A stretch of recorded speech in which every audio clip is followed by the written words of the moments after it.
messy. Very good. Yeah, to the kitchen table. I'm going to give you your guava pie. Maite Garcia takes care of her mom who has Alzheimer's. 87-year-old Maria Garcia. Each morning, Maite bathes her, dresses her, cooks for her, spoon feeds her, gives her all her medications, sits with her, and then it's off to work. After a grueling day at the office, Maite returns home to start the routine with Maria all over again in the evening. It's very difficult.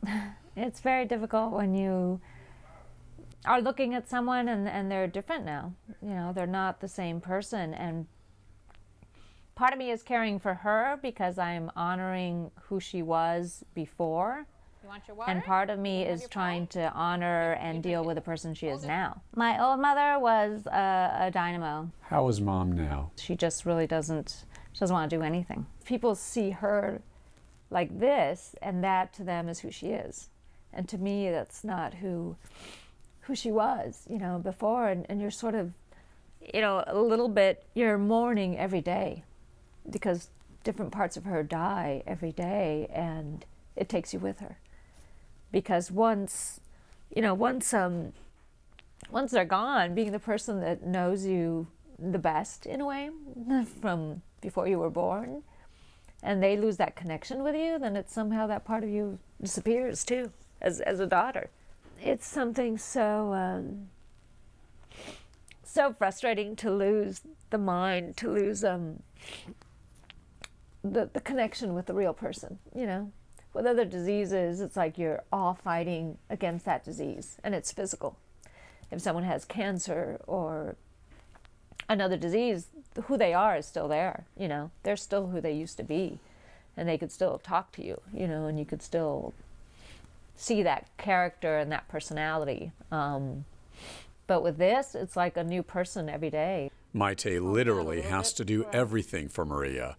Unfortunately, that role of constant caregiver takes its toll with anxiety and stress.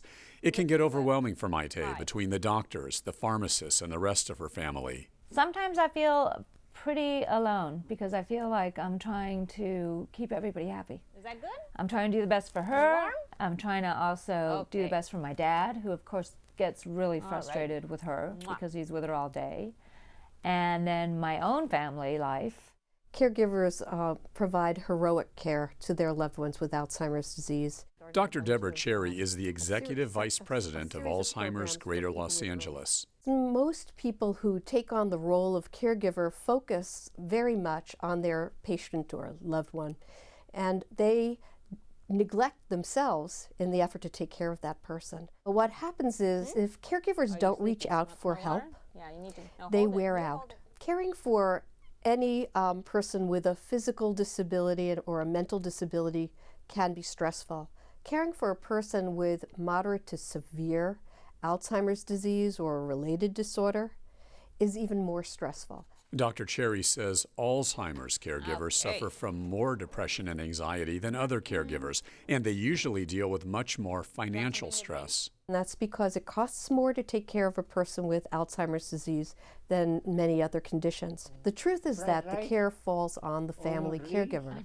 People are surprised to learn that even when they get to the point of needing a nursing home, they are going to have to pay out of pocket for that care. It's really important for caregivers to realize that they cannot do it all themselves. Okay. I love you. Mwah. Bye. Now, please know there are several agencies that offer help and guidance for caregivers and patients with Alzheimer's, and we'll have all that info at the end of the show. For all information about Alzheimer's Greater Los Angeles, which you just saw in my story, all you have to do is log on to alzgla.org. Again, that's alzgla.org, or simply give them a call at 844-HELP-ALZ. Again, 844-HELP-ALZ. And Rick and Elizabeth, I can't say enough about Maite and the care she gives to her beloved mom, Maria. What a great family.